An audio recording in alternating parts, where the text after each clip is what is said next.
नमः सिद्धेभ्यः। ॐ नमः सिद्धेभ्यः। ॐ नमः सिद्धेभ्यः। ॐ नमः सिद्धेभ्यः। ॐ नमः सिद्धेभ्यः।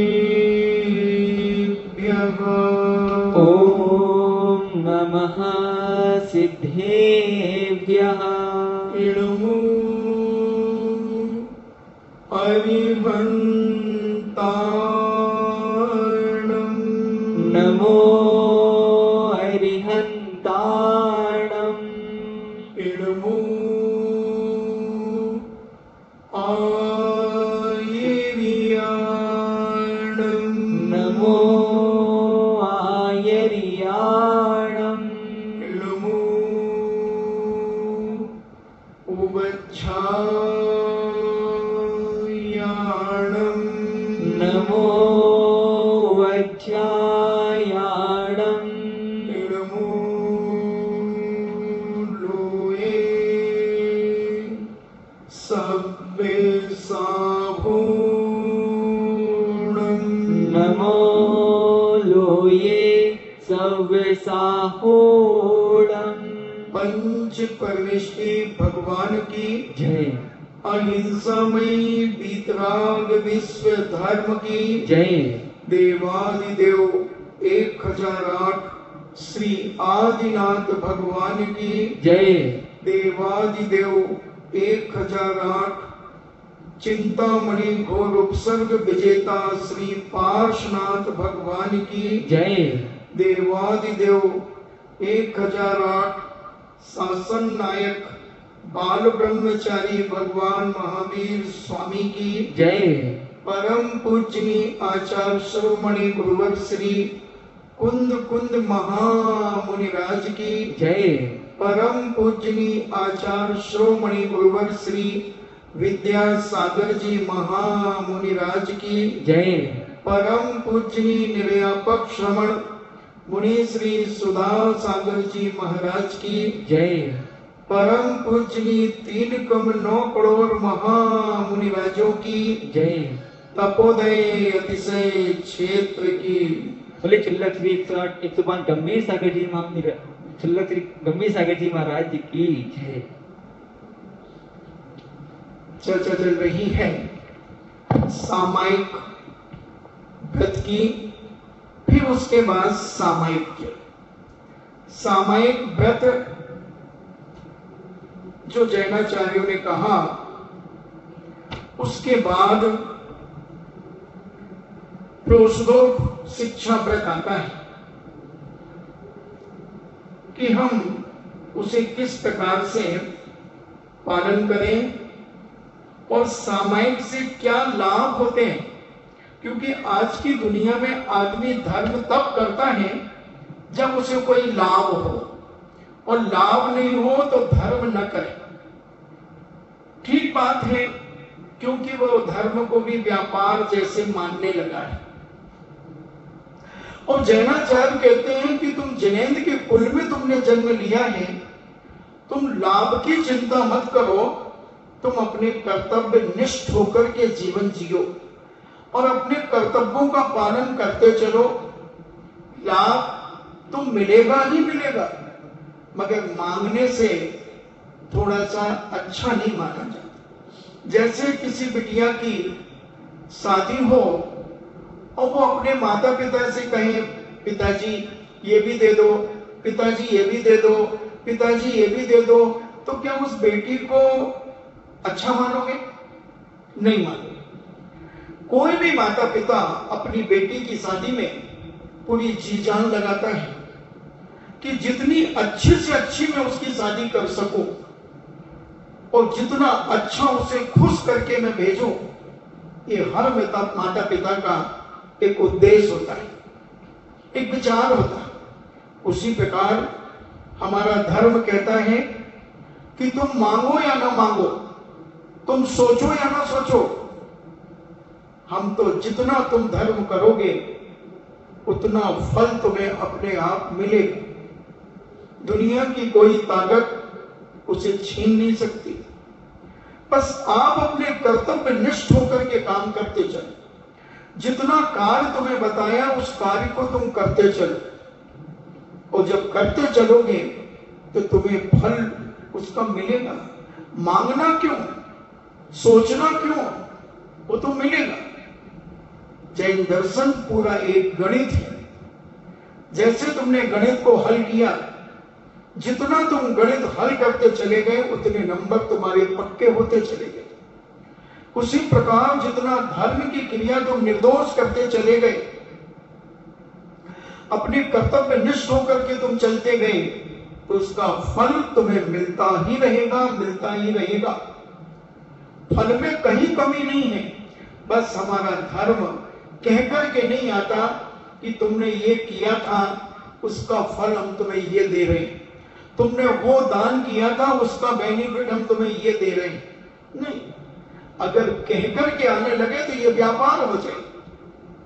और धर्म व्यापार नहीं, धर्म एक श्रद्धा का विषय, एक कर्तव्य का विषय, एक आस्था और विश्वास का विषय। इसी धर्म से सब कुछ मिलता है। मगर हमारा धर्म कह करके तय करके नहीं करता। जैसे व्यापार में होता है, ये माल खरीदो तो इतना कमीशन मिलेगा। धर्म कहता नहीं, अगर हम पहले उसको फायदा बता देंगे तो वो धर्म कैसा, वो तो व्यापार होगा। तुम कितनी विशुद्धि से वह धर्म की क्रिया कर रहे हो, कितनी पवित्रता से तुम वह कार्य कर रहे हो, वो फल तुम्हारे साथ साथ चलता है, आएगा। देव अबेर होगी मगर वो फल मिलेगा ही मिलेगा नियम से।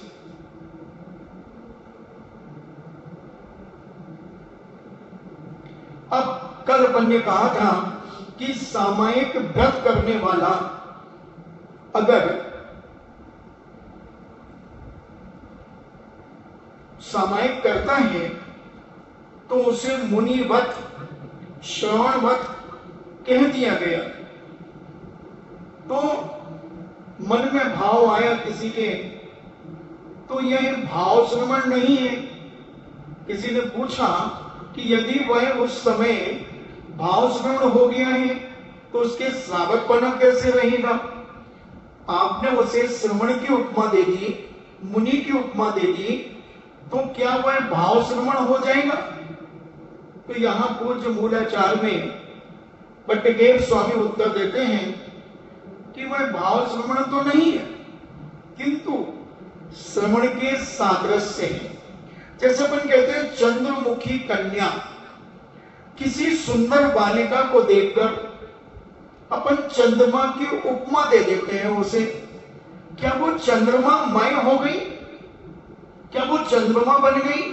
नहीं, चंद्रमा सुंदर है जैसे पूर्णिमा का चंद्रमा चंदा, तो ऐसी उसकी सुंदरता के लिए चंद्रमा की उपमा दे दी जाती है। ऐसे ही उस समय उस श्रावक को कि जब वो संपूर्ण परिक्रय आदि छोड़ करके, आरंभ सारंभ छोड़ करके, चारों तरफ की सीमा बना करके जब वो इस सामायिक में लीन हो जाता है तो उसे मुनिवत कहा, मुनि नहीं कहा, मुनिवत। जैसे किसी मुनिराज को किसी ने चद्दर उड़ा दी तो वह मुनि तो है, उपसर्ग है, उसी प्रकार वह श्रावक मुनिवत है, ना कि मुनि। तो जैनाचार्य कह रहे हैं यह भाव श्रवण नहीं है, किंतु श्रवण के सादृश्य उसे समझना चाहिए, क्योंकि उस समय उसके प्रत्याख्यान कसाय का उदय मंदतर है। उसकी जो प्रत्याख्यान कसाय है वो मंद हो गई है। जैसे मेथी का कड़वापन 2-3 बार धोने पर कम हो जाता है, ऐसे वह सामायिक के काल में उसकी कसाई जो है वो थोड़ी कम हो जाती है।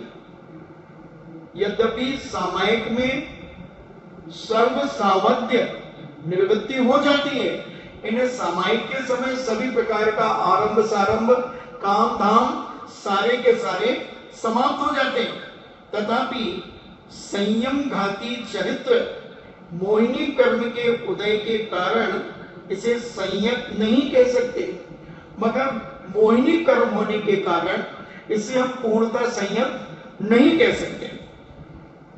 ऐसा राजवार्तिक में अकलंग स्वामी कहते हैं। इसे महाव्रती उपचार से कहा गया है। उपचार का मतलब होता है जैसे कोई व्यक्ति ने बहादुरी का काम कर दिया, छोटा बच्चा है और बहादुरी का काम कर दिया, तो अपन क्या कहते, शाबाश बेटा तुम तो शेर हो शेर। तो क्या वो शेर हो गया? नहीं, उसको एक प्रोत्साहन करने के लिए, उत्साहित करने के लिए उसे शेर की उपमा कहती, बहादुर की उपमा कहती, शाबाश। उसी प्रकार यहाँ पर पूज्य का भाव है कि इसे महाव्रती उपचार से कहा है। जैसे पूर्ववासी भंडार आदि सब बार व्यापारों में तत्पर है और स्नान अनुलेपन शयन आदि अभ्यंतर अंतःपुर के किसी भी व्यापार को नहीं करता हुआ भी चैत्यराजकुल में सर्वज्ञ ऐसा उपचार से कहा जाता है। यानी उन्होंने कहा कि कोई पूर्ववासी ने, कोई नगर में रहने वाला, कोई भंडारी आदि ने, कोई भी एक व्यक्ति यदि सर्व बाह्य व्यापार में तत्पर है, सभी बाहर के व्यापार आदि करता है और स्नान अनुलेपन शयन आदि अभ्यंतर अंतपुर के किसी भी व्यापार में नहीं करता हुआ, यानी वो स्नान है, लेपन आदि लगाता है, सब कुछ करता है, अभ्यंतर अंतपुर के किसी भी व्यापार को नहीं करता, यानी सब ऊपर ऊपर से करता है, अंदर से कोई ऐसी क्रिया नहीं करता हुआ भी चैत्य राजकुल में सर्वज्ञ।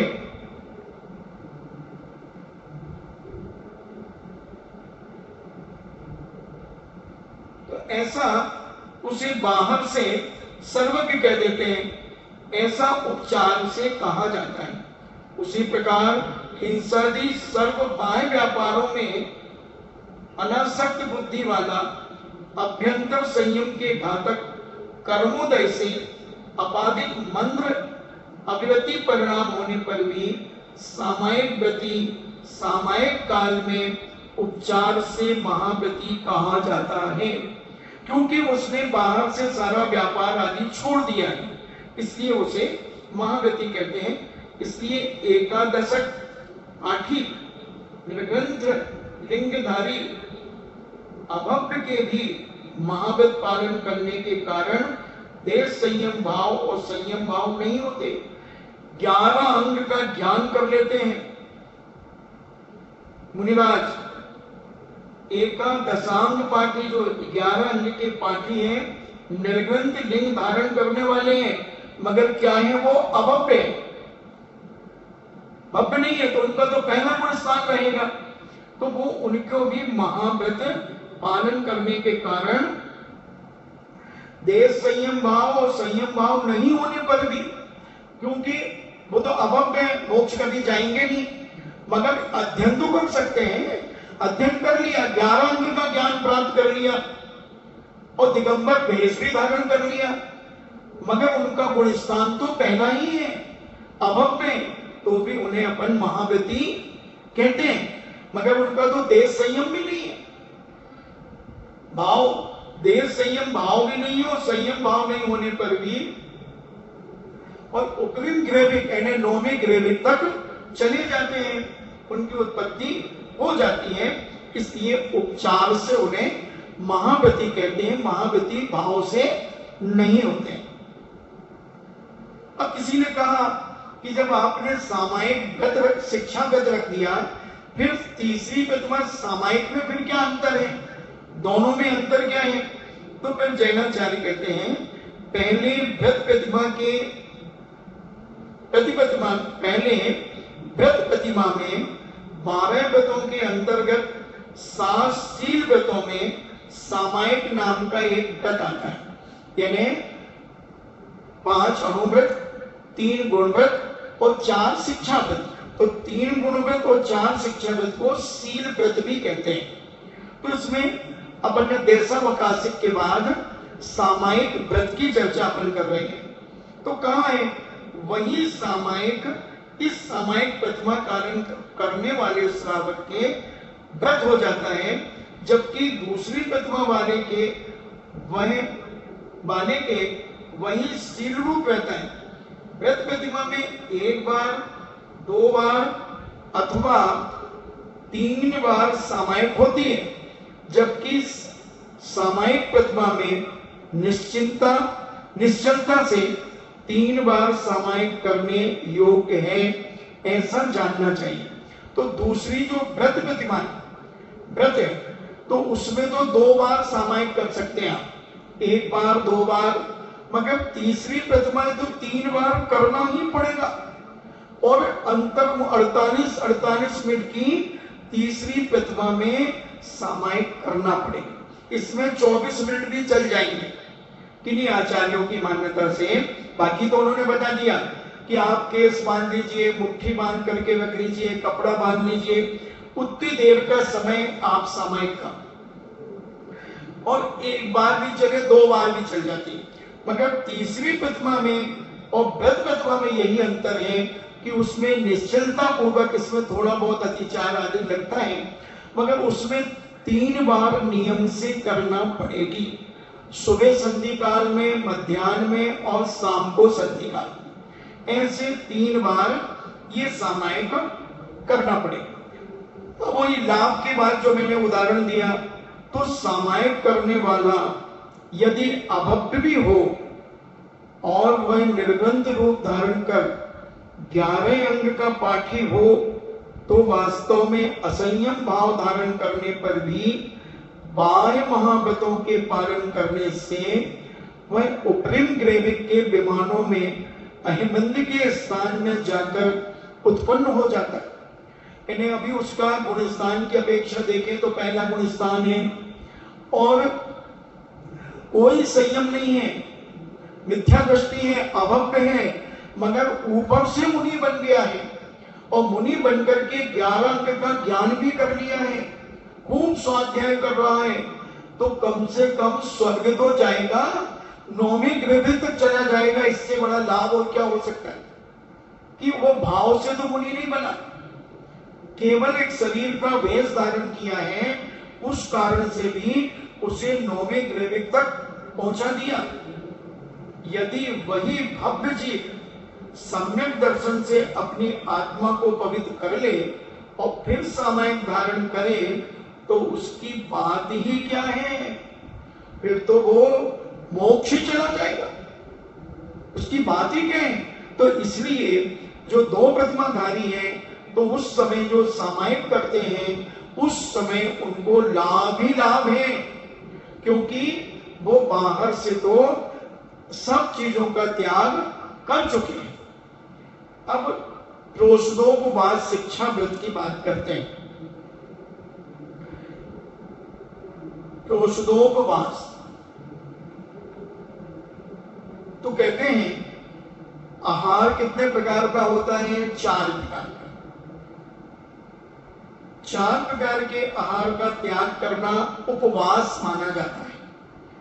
एक बार भोजन का त्याग करना प्रोषद कहलाता है। जो एक टाइम भोजन करते हैं उसको प्रोषद कहते हैं, और जो उपवास करते हैं, 4 प्रकार के आहारों का त्याग कर देते हैं, उसे उपवास कहते हैं। तो जो धारणा और पारणा के दिन प्रोषद सहित ग्रहण आरंभ आदि को छोड़कर उपवास करके प्रोषदोपवास आरंभ प्रारंभ करता है, वह प्रोषदोपवास है। जैसे मान लीजिए आज अष्टमी थी, तो आपने अगर आप दूसरी प्रतिमा है आपके पास, तो उसका तीसरा शिक्षा व्रत आप पालन करेंगे, तो प्रोषदोपवास शिक्षा व्रत है। तो आज मान लीजिए अष्टमी है, तो कल आप एक आसन करेंगे, सप्तमी को, अष्टमी को उपवास करेंगे और नवमी को एक आसन करेंगे। तो ये आपका प्योषदोपवास शिक्षा व्रत हो गया। चतुर्दशी तथा अष्टमी के दिन सदा व्रत विधान की इच्छा से 4 प्रकार के भोजन को त्याग करने वाले को प्योषदोपवास जानना चाहिए। पर्व के दिनों में जो उपवास किया जाता है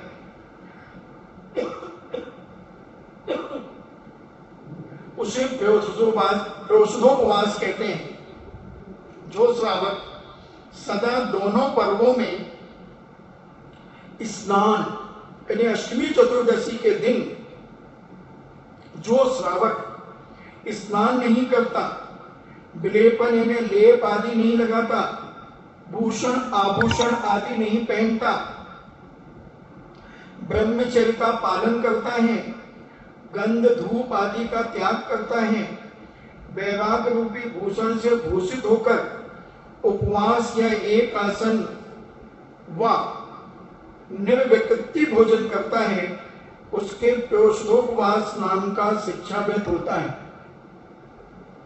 या तो उपवास करे या एक आसन भी करे तो उसका निर्विकृति भोजन करता है, यानी नीरस भोजन करता है, तो उसके प्योषदोपवास नाम का शिक्षा व्रत माना जाता है। उपवास करना या प्रोषक के साथ किया गया उपवास प्योषदोपवास है, जो अभी मैंने बताया। सप्तमी को एक आसन, अष्टमी को उपवास, नवमी को एक आसन, ये प्योषदोपवास कहलाता है। तो इसको आचार्यों ने और भी अगर आगे भेद बताएंगे तो अपन उनकी चर्चा करेंगे, नहीं तो हम बता देंगे। तो ऐसा उपवास या प्रोषक के साथ किया गया उपवास प्योषदोपवास है। माह के चारों पर्वों में अष्टमी चतुर्दशी, 2 अष्टमी 2 चतुर्दशी आती हैं। इन पर्वों में अपनी शक्ति के अनुसार उपवास, एकासन या एक भक्त अथवा रस परित्याग किया जाता है, वह प्रोषक शिक्षा व्रत कहलाता है। निर्विकृति का लक्षण क्या है? निर्विकृति किसे कहते हैं? तो उन्होंने कहा कि आहार कितने प्रकार के होते हैं? आहार 4 प्रकार के होते हैं, असन, पेय, स्वाद और खाद्य। अन्न, पान, खाद्य, लेय। असन किसे कहते हैं? तो दाल भात आदि अन्न की जितनी वस्तुएं हैं ये सब असन कहलाती है। पेय किसे कहते हैं? तो दूध, पानी आदि जितने पीने की चीजें हैं, जूस आदि, ये सब पेय कहलाते हैं। भगवती आराधना काल दाख आदि का पानी, जैसे मुनक्के का पानी बना देते हैं आप, आदि का रस पान भी वो पेय में ग्रहण करते हैं, क्योंकि वो संलेखना की चर्चा करते हैं। तो संलेखना में जो छपक होते हैं तो उनके लिए मुनक्के आदि का पानी भी देते हैं, लौकी का पानी भी देते हैं, और भी क्रम क्रम से छाछ आदि देते हैं। तो वो कहते हैं कि पेय में ये चीजें भी आ जाती हैं। स्वाद किसे कहते हैं? तांबूल,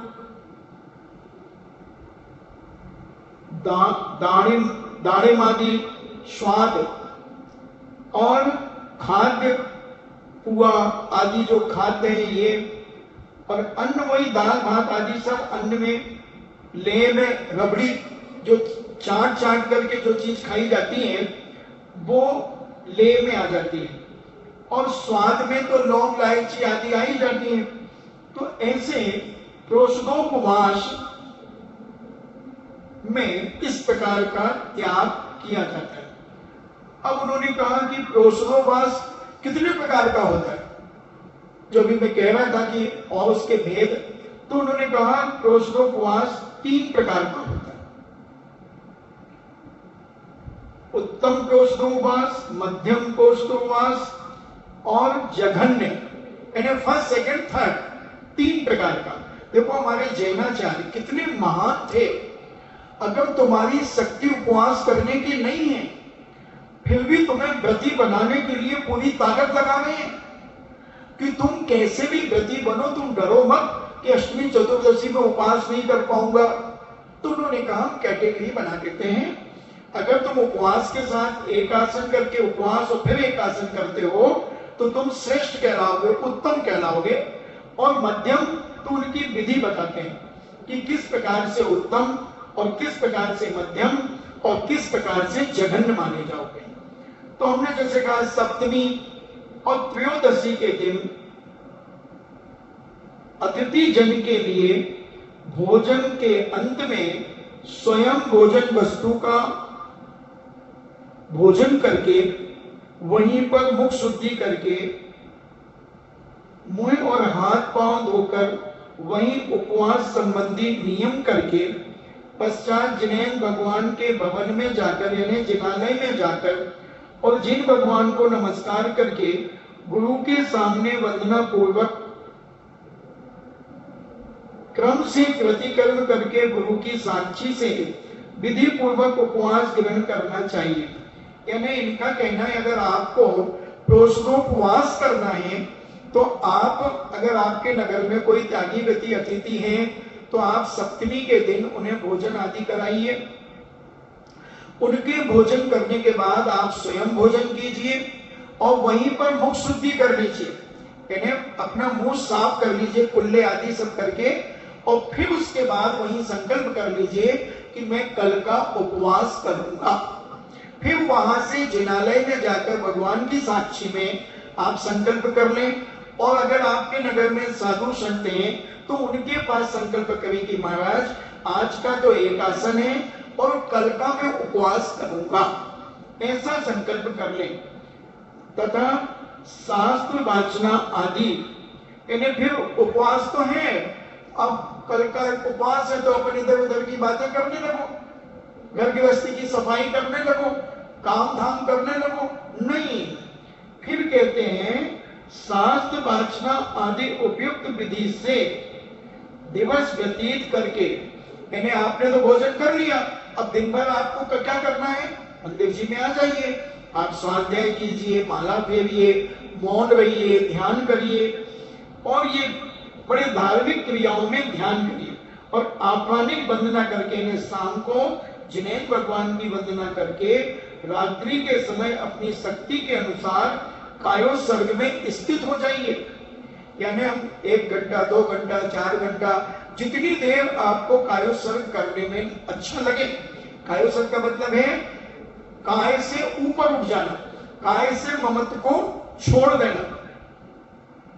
ऐसा कायोत्सर्ग में स्थित होकर भूमि का प्रतिलेखन करके, यानी जमीन को देख करके कि कोई जीव जंतु आदि तो नहीं है, और अपने शरीर के प्रमाण बिस्तर लगाकर यानी चटाई आदि बिछाकर, पाटे आदि को बिछाकर रात्रि में कुछ समय तक जिनालय में अथवा अपने घर में, जिनालय का मतलब भगवान के मंदिर में नहीं, बरामदे आदि में आसपास कहीं पर आप विश्राम कर सकते हैं, या फिर अपने घर में भी कर सकते हैं। अपने घर में सोकर अथवा पूरी रात्रि कायोत्सर्ग में बिताकर प्रातः काल उठकर वंदना विधि से जिन भगवान को नमस्कार कर तथा देव शास्त्र गुरु की द्रव्य या भाव पूजन करके पूर्वोक्त विधान से सारा दिन और रात्रि व्यतीत करें, इन्हें उपवास के दिन। और फिर जब पारणा करें नवमी के दिन या पूर्णमासी के दिन, पूरा दिन पुनः पूर्व के समान पूजन करने के पश्चात अपने घर जाकर वहां अतिथि को दान देकर जो भोजन करता है उसके निश्चय से उत्तम प्रोष्णोपवास होता है। यानी आप इसको समझ लें कि जैसे मान लीजिए आपको अष्टमी का उपवास करना है या 14 का उपवास करना, तो 13 के दिन आपने एक टाइम भोजन किया, वहीं अपने मुख की शुद्धि कर ली, आपके कोई भोजन फंस गया आदि आदि उसको सब निकाल करके अच्छे कुल्ला आदि करके और संकल्प कर लिया कि मैं कल का उपवास करूंगा, तो आज शाम का भोजन वैसे ही छूट गया। अब उसके बाद आप जिनालय में आइए, भगवान के भक्ति भाव से दर्शन कीजिए और संकल्प करें कि भगवान मैं कल का उपवास करूंगा। गुरु महाराज हैं तो उनके सानिध्य में बैठकर संकल्प करें कि महाराज मैं कल का उपवास करूंगा, आज का एक आसन है। और फिर उसके बाद मंदिर जी में रहिए, वहां शास्त्र स्वाध्याय करिए, जाप करिए, ध्यान करिए, मौन पूर्वक चिंतन मनन करिए। फिर संधि काल में यानी शाम के समय आप भगवान की भक्ति करें, यानी दर्शन करें। दर्शन करके पुनः अपनी माला सामयिक आदि करें और फिर जितनी देर आपको ध्यान करने में शक्ति हो उतनी देर आप ध्यान करें, कायोत्सर्ग करें, माला फेरें, स्वाध्याय करें, चिंतन मनन करें। और जब शक्ति ना हो कि अब नींद आने लगी तो जीव जंतु को देख करके साफ सुथरा स्थान एक कोमल वस्त्र से साफ कर लें और वहां पर अपना पाटा, चटाई आदि, दही आदि जो भी आप लेते हैं उसमें उत्तर या पश्चिम की तरफ पैर करके आप शयन करें। घर में भी कर सकते हैं, धर्मशालाओं में या मंदिरों के बरामदे आदि में कर सकते हैं। फिर उसके बाद प्रातः काल उठ करके अपनी सामायिक प्रतिक्रमण आदि, आलोचना पाठ आदि करें और फिर अपने भगवान की भक्ति आदि करके उपवास दिन भर बड़े शालीनता पूर्वक, मौन पूर्वक निकालें, माला फेरें, स्वाध्याय करें, चिंतन मनन करें सारा। और फिर जितनी देर आपको जागते बने, इन्हें दिन भर तो जागना ही है और रात्रि में भी जितनी देर तक आप जागे। हाँ महाराज जी, जागने में तो हम 12-1-2 बजे तक वैसे ही जगते हैं, 11-12 तो हमारे लिए वैसे मामूली बात, मगर वो गप सड़ाका में है, वो धर्म ध्यान करते हुए नहीं है। अगर वो धर्म ध्यान करते हुए करें अपार पुण्य का संचय, तो ऐसा उपवास के दिन ऐसी क्रियाएं करके फिर पूर्णमासी या आमश्य को प्रातः काल पुनः उठ करके अपनी सामायिक आदि करके, सारी आलोचना पाठ प्रतिक्रमण आदि करके फिर भगवान की स्नान आदि करके भगवान का अभिषेक पूजन करें। जिनको अभिषेक करने का अधिकार है वो अभिषेक करें और जिनको नहीं है वो पूजन करें। पूजन आदि करने के बाद फिर आप अपने घर जाएं और अतिथि अगर नगर में हैं उनको आहार आदि दे करके, करा करके और फिर स्वयं अपना भोजन करें। ये आपका प्रोष्ठोपवास उत्तम श्रेष्ठ प्रोष्ठोपवास माना जाएगा। अब मध्यम किस प्रकार से है, मध्यम और जघन्य क्या है? तो कहते हैं जिस प्रकार उत्कृष्ट का हमने आपको विधान बताया उसी प्रकार से मध्यम भी जानना चाहिए। उसमें विशेषता ये है कि व्रत को छोड़कर शेष तीनों प्रकार के, जल को छोड़कर शेष तीनों प्रकार के आहार का त्याग करना। यानी आप उपवास के दिन आप पानी ले सकते हैं, अगर आपकी शक्ति नहीं है चारों प्रकार के आहारों का त्याग करने की, तो आप उसमें एक बार शांति पूर्वक बैठ करके अच्छा 9 बार नमोकार मंत्र पढ़ के आप जल ले सकते हैं। जरूरी कार्य को समझकर सावध्य रहित आदि अपने घर के आरंभ को करना चाहिए तो उसे भी कर सकते हैं। ये मध्यम में बता दें कि अगर बहुत जरूरी काम है तो आप कर लें, क्योंकि आपने जल लिया है इसलिए आपका निर्जल उपास नहीं है, जल उपास है। तो आप अगर कोई जरूरी कार्य है तो उनको कर लें, किंतु विशेष विधान पूर्वक सामान्य है तो अष्टमी आदि पर्व के दिन अचाम्ल, निर्विकृति, एक आसन अथवा एक भक्त को करता है उसे जघन्य प्रोष्ठोपवास कहते हैं। अचाम्ल, इमली और चावल, इसको अचाम्ल कहते हैं। कोई लोग माड़ भी लेते हैं, कांची। तो ऐसे आप चाहें और निर्विकृति आहार ऐसा और एक स्थान पर बैठकर एक बार करके आप जघन्य प्रोष्ठोपवास कर सकते हैं। ऐसा दूसरी प्रतिमा का जो शिक्षा व्रत प्रोष्ठोपवास है उसकी चर्चा चल रही है। अब प्रोष्ठोपवास के दिन क्या क्या नहीं करना चाहिए? तो उपवास के दिन पांचों पापों का श्रृंगार, आरंभ, गंध, पुष्प, स्नान, अंजन तथा नस, पहले भी नस चलती थी सूंघने की, तो 5 बाबा वाली आती ना एक स्वामी नस, तो लोग उसे सूंघते होंगे पहले। तो यहाँ पर कुछ समनभद्र स्वामी कह रहे 2000 साल पहले भी नस सूंघते थे लोग, तो वो कह रहे हैं उपवास के दिन वो भी नहीं सूंघना। जैसे लाल मंजन करते, ये भी तो नशा है।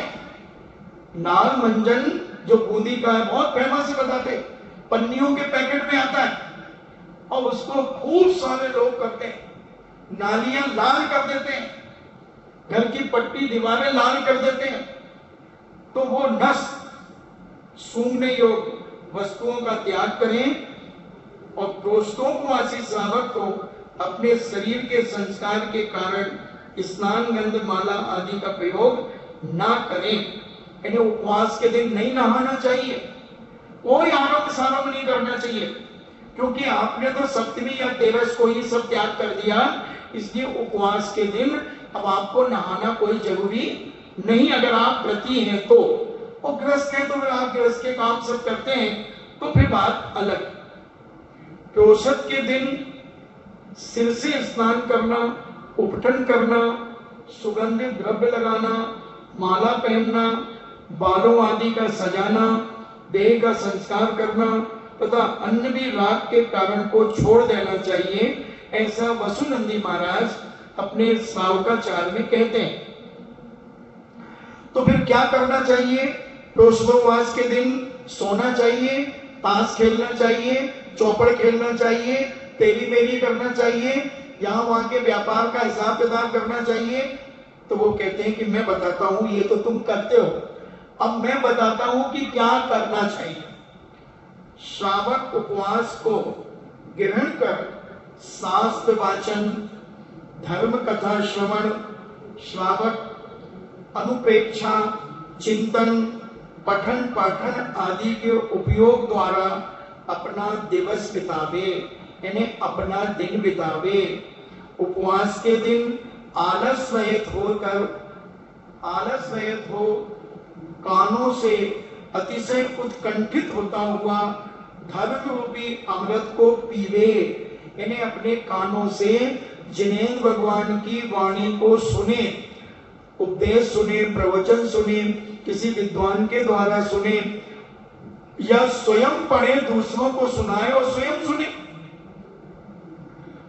दूसरों को पिलावे यानी दूसरों को सुनावे, अथवा ज्ञान ध्यान में तत्पर रहे, ऐसा पूज्य समनभद्र स्वामी और वसुनंदी महाराज कहते हैं।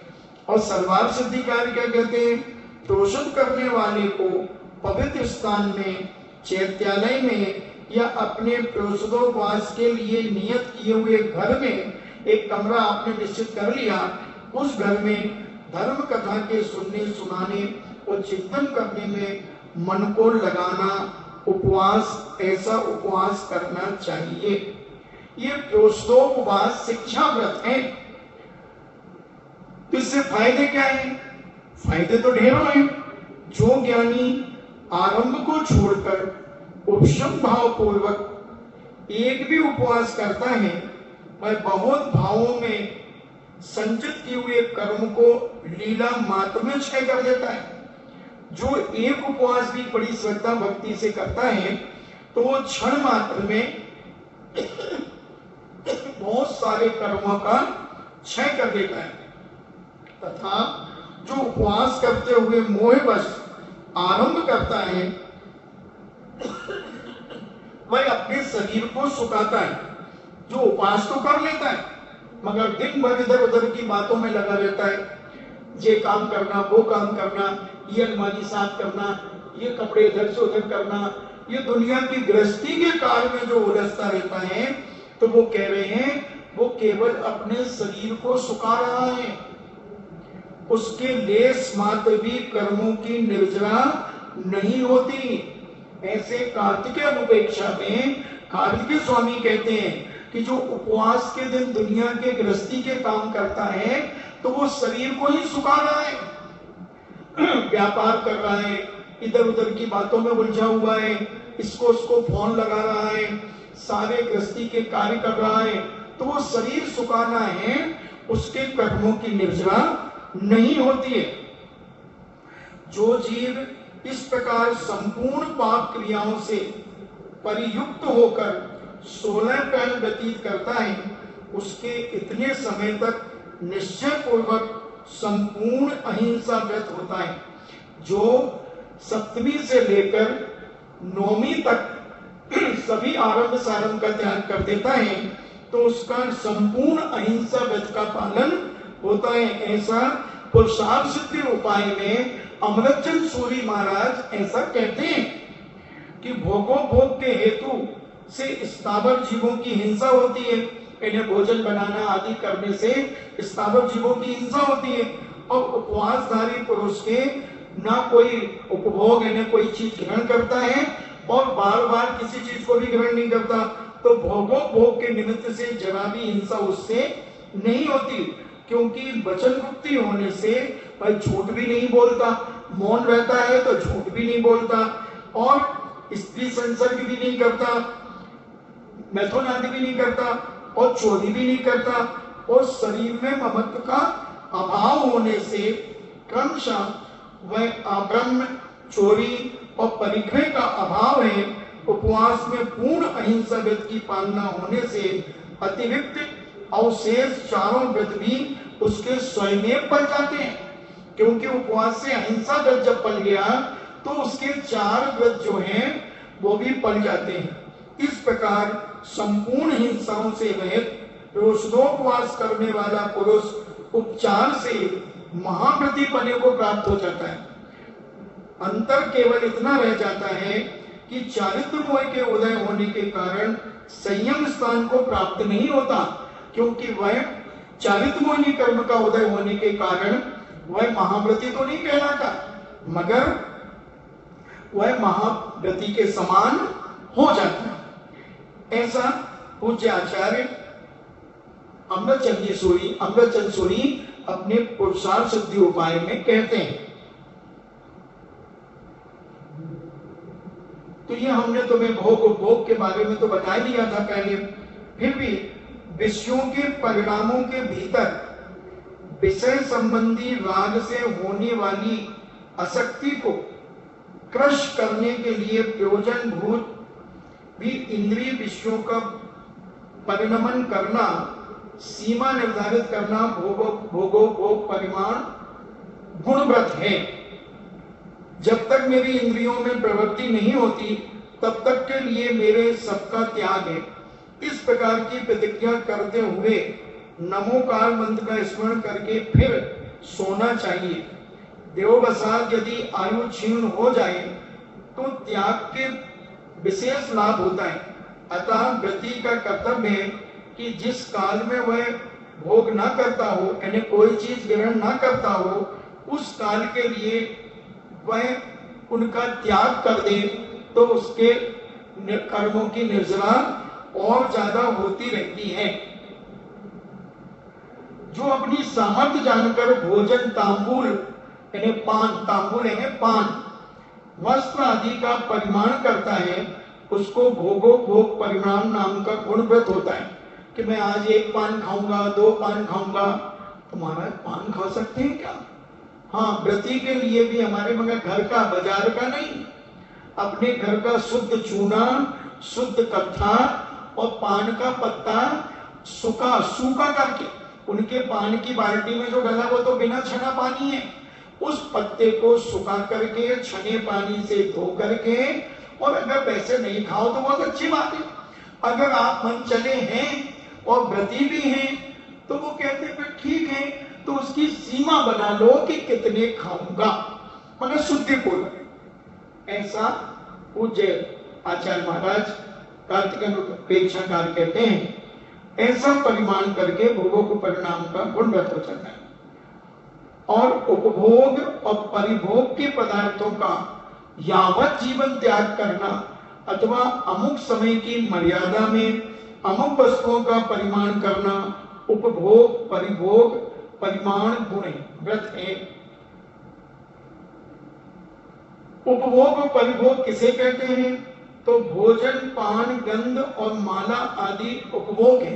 जो बार बार ग्रहण करने में आते हैं वो उपभोग कहलाते हैं, और जो एक बार ग्रहण करने में आते हैं वो भोग कहलाते हैं। तो ऐसा पांचों इंद्रियों के विषयभूत जो भोजन आदि पदार्थ हैं उनका एक बार छोड़ दिए जाते हैं वो भोग कहलाते हैं, और जो बार बार जैसे कपड़े हैं, माला है आदि इसको उपभोग कहते हैं। इसको अपन बहुत विस्तार से पहले समझ चुके हैं।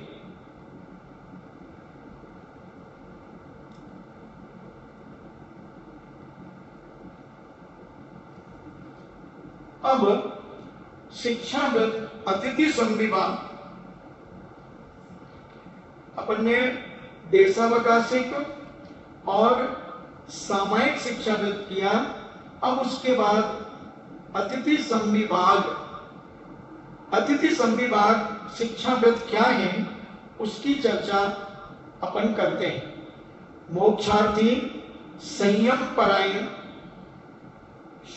शुद्धमती अतिथि के लिए शुद्ध मन से निर्दोष आहार लेना चाहिए। यानी जो मोक्षार्थी हैं, जो मोक्ष की ओर बढ़ रहे हैं और जो संयम से, नियम से अपने जीवन को पालन कर रहे हैं, और जिनकी मति, जिनके विचार, जिनकी मानसिकता बड़ी पवित्र है, शुद्ध है, ऐसे अतिथि के लिए शुद्ध मन से निर्दोष आहार देना चाहिए। उन मुनि के लिए सम्यक दर्शन, सम्यक ज्ञान, सम्यक चारित्र को बढ़ाने वाले पिछी, कमंडलू, शास्त्र आदि धर्मोपकरण भी देना चाहिए। परम श्रद्धा और भक्ति से उन यतियों के लिए योग्य औषधि और बसतिका आदि भी देना चाहिए। ये सब अतिथि संविभाग जो शिक्षागत का 34वां व्रत है, तो उसमें क्या करना चाहिए वो बता रहे। पहले आहार दान देना चाहिए, मगर बहुत शुद्धि के साथ देना चाहिए, निर्दोष आहार देना चाहिए, और ऐसा आहार देना चाहिए कि पूज्य मुनिराजों का रत्नत्व बढ़े, प्रमाद आलस ना आए। ऐसा आहार नहीं देना चाहिए, इतना गरिष्ठ आहार नहीं देना चाहिए कि जिससे उन्हें प्रमाद आने लगे। तो सम्यक दर्शन, ज्ञान, चारित्र आदि बढ़ाने वाला, और पिछी, अगर पिछी खराब हो गई है तो पिछी बदल दी जा सकती है। कमंडलू टूट गया है तो सुधरा करके दे दिया जाता है। और शास्त्र आदि अगर पढ़ने में रुचि रखते हैं तो उनसे पूछ सकते हैं कि महाराज जी आप कौन से ग्रंथ का स्वाध्याय कर रहे हैं, या आपको कोई आवश्यकता हो तो आप मुझे बताइए, हम आपको भेंट करना चाहते हैं। तो ये भी शास्त्र भेंट हो जाता है अतिथि। और भी कोई उपकरण, ऐसे मान लीजिए चश्मा ही टूट गया, तो महाराज जी आपका चश्मा टूट गया, हम इसको सुधरा करके ले आए, आपकी आज्ञा हो तो।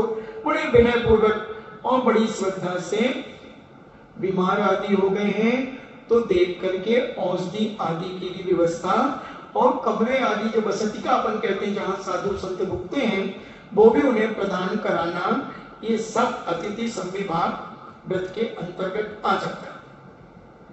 श्रद्धा आदि गुणों से युक्त जो ज्ञानी श्रावक सदा 3 प्रकार के पात्रों को दान की नौदम भक्ति के साथ स्वयं दान देता है, उसके 3वां अतिथि संविभाग शिक्षागत होता है। तो 3 प्रकार के पात्र आप जानते हैं।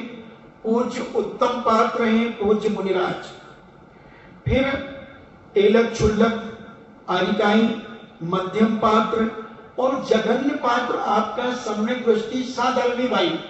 कई बार आपके भाई आप हमारे यहाँ चलो, हमारे यहाँ चलो, जो आप ले जाते हैं, ये भी अतिथि संविभाग है।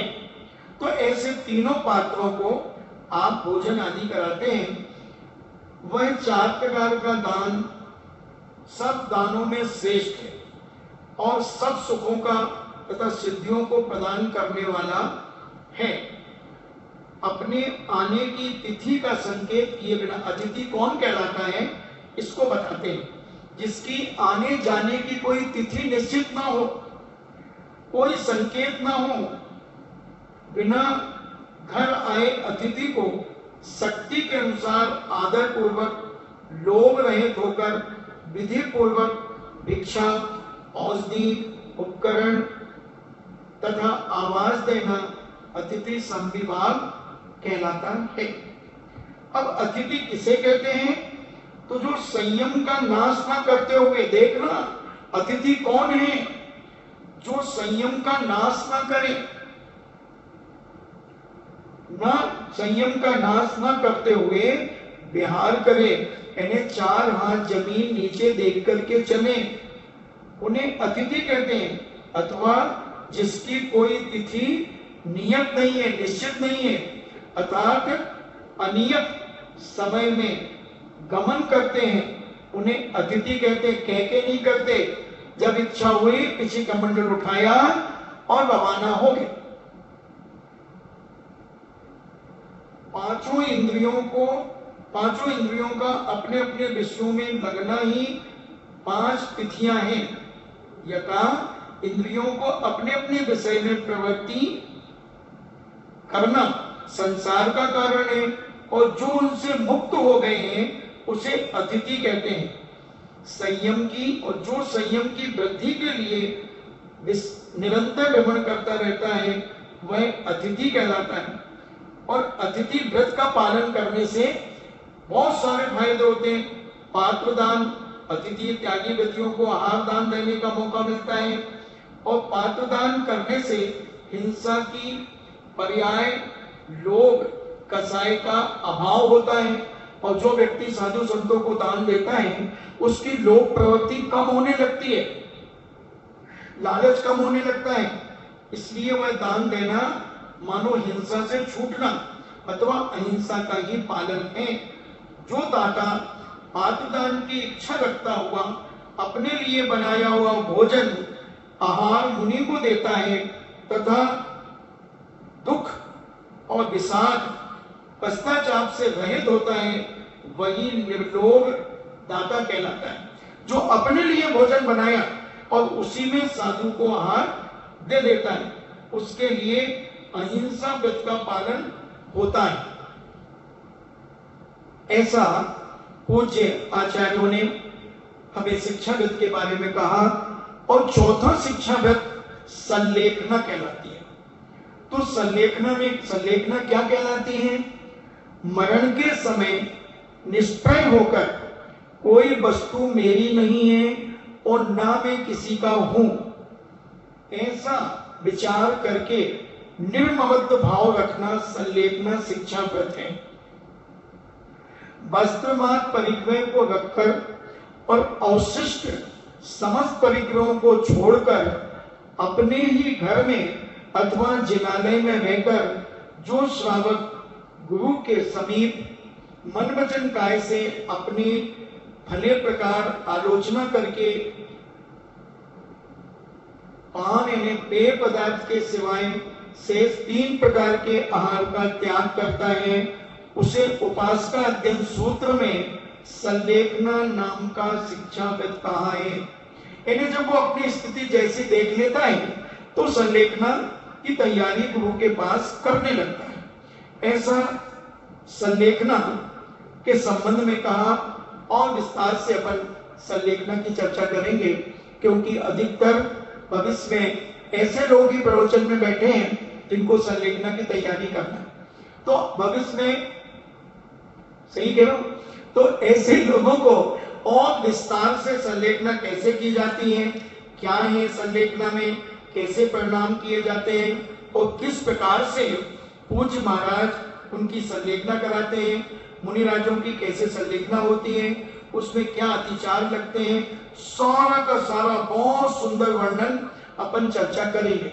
भगवती आराधना पढ़ना, मगर उसमें से कुछ विषय हम यहाँ बताएंगे कि अचानक भी अगर आपकी ऐसी परेशानी आ जाए तो आप देखें स्थिति खराब है तो उस समय के लिए आप त्याग करें कि जब तक मैं स्वस्थ नहीं होता हूं तब तक मेरे सब चीजों का त्याग को सारी विधि बताएंगे, और स्वस्थ हो गया तो फिर मैं अपनी यथावत स्थिति पर आ जाऊंगा। ऐसी सारी चर्चा अपन पुनः करेंगे। आपका समय हो रहा है तो अपन समझें अपने जीवन में। और मैं तो कहता हूं 60 के बाद वालों को तो विचार करना ही चाहिए संलेखना के संबंध में कि अब कोई भरोसा नहीं, क्योंकि सरकारी आंकड़े पर और मेडिकल साइंस के अनुसार 55 और 60 औसत उम्र मानी गई। तो अपन भले, अच्छा मैं तो कहता हूं 100 साल जियो, मुझे कोई फर्क नहीं पड़ रहा, मगर मृत्यु का कोई भरोसा नहीं। ये तो बहुत बेईमान है मृत्यु, बहुत बहाने से आती है, अपने ऊपर कभी कुछ लेती नहीं। अपन कहते ना, अरे वो मर गए, कैसे मर गए, पता नहीं भाई, सोते सोते मर गए। अगर सोते नहीं तो मरते। कोई कहता वो मर गए, कैसे मर, पता नहीं भाई, एक छींक आई और बस, तो छींक नहीं आती तो मरते। तो मृत्यु अपने ऊपर कभी कोई चीज नहीं लेती कि मैं तुम्हें मार रही हूं। वो कहता ऐसा हो गया तो मर गया, कोरोना आ गया, कोरोना पॉजिटिव निकल गया, अब निकल गया और कोई इलाज नहीं निकला और वो तुम्हारे फेफड़ों में फैल गया तो तुम मर गए। तो मरण तो है, इसलिए 24 घंटे अलर्ट रहना चाहिए। कब मौत आ जाए कोई भरोसा नहीं बंधुओं। इसलिए हमारे जैनाचार्य कहते हैं, जो भी काम करके फिरे हुए और उसका त्याग कर दो, सब चीजों का त्याग कर दो। खा पी करके जैसे ही उठे, चारों प्रकार के आहारों का त्याग। सोते समय जो कुछ मेरे पास है शरीर पर, इसको छोड़ करके संपूर्ण वस्तु का त्याग, घर का, मकान का, दुकान का, सब त्याग।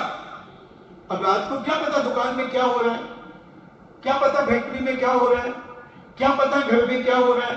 तो अपने कमरे को सीमित करो, वो सारी विधियां बताएंगे। बहुत अच्छा विषय अब निकल रहा है। तो चौथा शिक्षागत जो संलेखना का है, उसके बारे में अपन अच्छी चर्चा करेंगे और वो चर्चा अपने दिमाग में फिट कर लेना।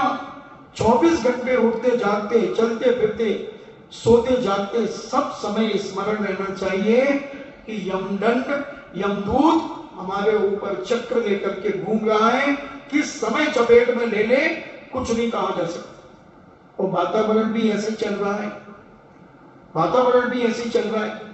इसलिए बहुत सावधानी पूर्वक धर्म को समझो। ये धर्म मजाक नहीं है, ये धर्म आपका परीक्षा है। ये जीवन का निर्णय करता है आपके परिणामों से, कि आप किस प्रकार से परिणाम आप 24 घंटे अपने रखते हैं और किस प्रकार का कर्मबंध आपको हो रहा है। इसलिए सबसे बड़ी बात है परिणामों की। संलेखना में बहुत सारे संलेखना लेते हैं, शरीर को ऐसा सुखा लेते हैं, बिल्कुल नरकंकाल बना लेते हैं, मगर अंदर से कसाई ऐसी भरे रहते हैं कि उनका शरीर तो सूख जाता है, कसाई नहीं सूख पाती। बहुत से त्यागी व्यक्ति, साधु संत कसायों से भरे रहते हैं, पंथ की ब्राह्मणता भरी रहती है। ऐसे ऐसे राग देश करते हैं। लोगों ने सुनाया कि बड़ी बड़ी संलेखना करने वाले और ऐसे ऐसे शब्दों का प्रयोग किया कि उनको सुनकर के रोंगटे खड़े हो गए और शरीर कांटा हो गया। उपवास पर उपवास चल रहे हैं, मगर कसाय ऐसे उबल रहे हैं। तो बस हमारे आचार्य कहते हैं, शरीर तो हर आदमी सुखा लेता है, मगर अंदर के विकल्प, अंदर की कसाएं को क्रश करना ही सबसे बड़ी संलेखना मानी जाती है। इसलिए अंदर के मन मुटाव जितना कम कर सको, अंदर की मायाचार्य जितनी कम कर सको, अंदर के राग देश जितने कम कर सको, तेरी मेरी कम कर सको, क्रोध मान माया लोभ कम कर सको, यही सबसे बड़ी संलेखना का निर्देश हमें आचार्य देंगे। इसलिए अपने मन में विचार करा करो कि मैं कितनी मायाचारी करता हूँ, कितना छोटी छोटी बातों में क्रोध करता हूँ, कितना रोना धोने का नाटक करता हूँ। सारे अपने आप को गिलानी से भरो, अपनी एक एक क्रिया पर उंगली उठाओ। दूसरों पर तो बहुत उंगली उठाते हो, अकेले में बैठकर अपने आप के दोषों को गिना करो। देखो मैं ऐसा करता हूँ, देखो मैं ऐसा करता हूँ, कल प्रवचन में ऐसा कहा था और बिल्कुल मेरे लिए कहा था, ऐसा लगता है जैसे किसी ने मेरी शिकायत कर दी हो। और अपने आप को उसको कम करने के बाद करो। कभी कभी ऐसा लगता है, एक बार 1984 की बात है, आचार्य श्री का प्रवचन हुआ और प्रवचन के बाद में आचार्य श्री के पास गया, मैंने नमोस्तु कि हमने कहा महाराज जी कोई मेरी शिकायत करके गया क्या आपसे? बोले क्यों? मैंने कहा आपने जो प्रवचन दिया ये पूरा मेरे ऊपर बैठ रहा है। तो बोले नहीं किसी ने कोई शिकायत नहीं की। हमने कहा पहचानते तो है ना? बोले हाँ मैं सबको पहचानता हूं। तो मैंने कहा कोई आया तो नहीं? बोले नहीं कोई नहीं आया। तो मैंने कहा फिर आप तो हूबहू आपने प्रवचन दिया। इतने में मैं उनसे चर्चा कर रहा था, इतने में 2 युवक और आए, आचार्य को नमस्कार किया। बोले महाराज जी मेरी मम्मी आई थी आपके पास। तो आचार्य जी ने कहा क्यों? तो बोले आपने प्रवचन फिर ऐसा क्यों दिया? पूरा प्रवचन हमारे ऊपर है। तो आचार्य जी ने धीरे से मुझे इशारा किया, देखो ये क्या कह, तो जो श्रद्धा से सुनता है और अपना कल्याण चाहता है वो प्रवचनों में अपनी गलती खोजता है कि मेरे अंदर क्या क्या गलतियां हैं, क्या क्या भरा है मेरे अंदर, और मेरे ऊपर ही चोट हुई है, ये मेरी खोट पर चोट हुई है, मेरा कर्तव्य है इस खोट को निकालना चाहिए। वही धर्मात्मा है, वही सम्यक दृष्टि है और वही सच्चा श्रावक है। अब तुम अपने मन से तुम कुछ भी बने रहो, भगवान बन जाओ। बहुत सारे लोग अपने आप को भगवान कहते हैं, तो उनके कहने से भगवान नहीं बनोगे, भगवान बनने से भगवान बनोगे। उसी प्रकार अपने पापों को निकालने से, अपने छल कपट मायाचारी कम करने से ही तुम त्यागी गति बन पाओगे। बाकी तो पाखंड करते रहो, उससे क्या फर्क पड़ता है। इसलिए संलेखना की तैयारी सबको करना चाहिए। साधु तो दीक्षा लेने के बाद उसी दिन से तैयारी करना शुरू कर देता है, क्योंकि जीवन के किसी भी पल में क्या घटना घट जाए कुछ नहीं कहा जा सकता। इसलिए समझदार श्रावक, सम्यक दृष्टि धर्मात्मा जीव अपने आप को हमेशा पाप से बचाता रहे, पाप से बचाता रहे, भाग देश की बातों से बचाता है, तेरी मेरी से बचाता है, क्रोध मान माया लोभ से बचता है, अपने मन वचन काया की एकाग्रता की कोशिश करता है और अपने आप को संभालने का प्रयास करता है। यही संलेखना की तैयारी, और अपन अच्छे ढंग से इसको समझने का प्रयास करेंगे। इन्हीं मंगल भावना के साथ जिनवाणी स्तुति। जिनवाणी के ज्ञान से सूझे लोकालोक, सो बाणी मस्तके धरूं सदा देते हूँ धूप। हे जिनवाणी भारती तो ही जपो दिन रैन, जो तेरो सरना कहे सो पावे सुख चैन। देव भजो अरिहंत को गुरु सेवा निर्घन, दया धर्म पालो सदा यही मोक्ष का पंथ। 9 बार नमोकार।